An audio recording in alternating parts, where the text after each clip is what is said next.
Welcome to Sports Zone 247, your ultimate source for all things football. Stay up to date with the latest football news. Match highlights, transfer rumors, player updates, and in-depth analysis from top leagues around the world. Our first news is Michael Owen vs Wayne Rooney, decision made on who really was the more phenomenal teenager. Michael Owen has stirred up quite the debate with his comments on himself and Wayne Rooney at the age of 17, but which former England striker really was the hotter young talent? Mirror football writers have made their picks. Michael Owen is in no doubts.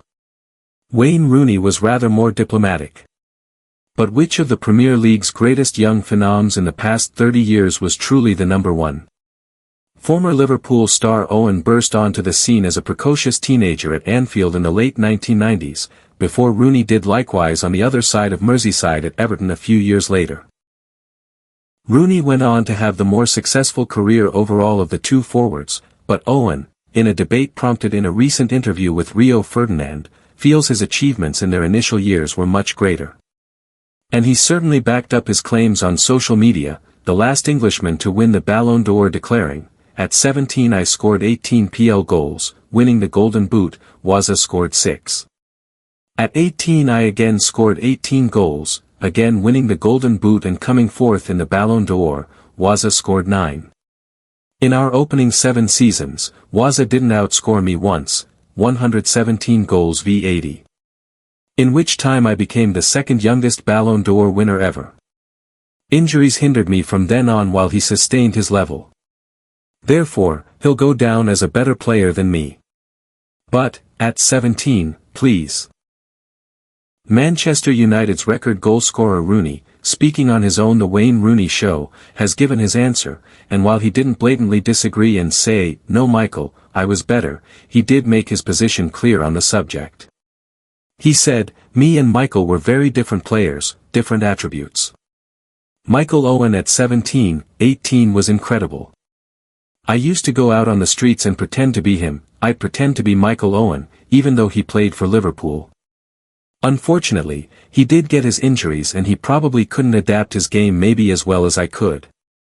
I think his comments are fair. Of course, he's going to back himself. I'd back myself. But, I'd never judge myself against Michael Owen because he's someone I actually looked up to and had the pleasure of playing alongside." Our last news is Liverpool have already agreed personal terms for defender transfer in 2027. Liverpool saw a late move for Crystal Palace and England star Mark Guéhi fall apart at the last minute on deadline day, but work has already been done on another deal that will be completed in 2 years' time. Liverpool already have the perfect alternative to Mark Guéhi, with reports claiming a plan is already in place to re-sign former star Jarell Quansah. The Reds Academy graduate left Anfield in the summer in a £35 million move to Bayer Leverkusen. And that left Liverpool needing a potential replacement. Guéhi was identified as that man, albeit a move collapsed late on deadline day, with Crystal Palace unable to find a replacement. Quansah's eventual Anfield successor could actually end up being Quansah himself. In the deal that took him to Germany, Liverpool managed to slot in a buyback clause that will become active in the summer of 2027.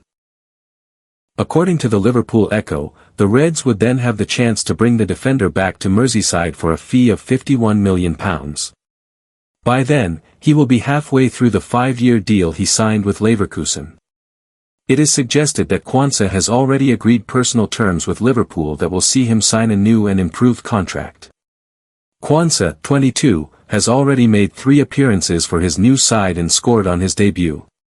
But he currently finds himself without a manager following the sacking of Erik ten Hag. "From the moment I walked through the doors of the academy at 5 years old, I dreamed of one day wearing the Liverpool shirt at Anfield.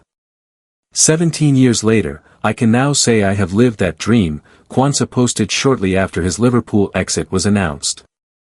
"To my teammates, thank you for welcoming me, pushing me, and believing in me. I've learned so much from sharing the pitch and dressing room with such amazing people and will never forget the incredible memories we've had. To the staff, the coaches, and everyone behind the scenes, your belief and dedication have always been a constant source of motivation. You have helped me grow not only as a footballer, but as a person as well. And to the fans, your support has always been unmatched. Whether at Anfield or away from home, hearing you sing never failed to inspire me. I will carry that with me wherever I go. Liverpool will always hold a special place in my heart. It's not just a club, it's a family. This is goodbye for now, but I'll always be watching, once a Red, always a Red. Away from Kwanzaa, Liverpool also pressed on with another plan for the future this summer as they signed promising Italian defender Giovanni Leone from Parma. He is thought to have cost the Reds around £26 million.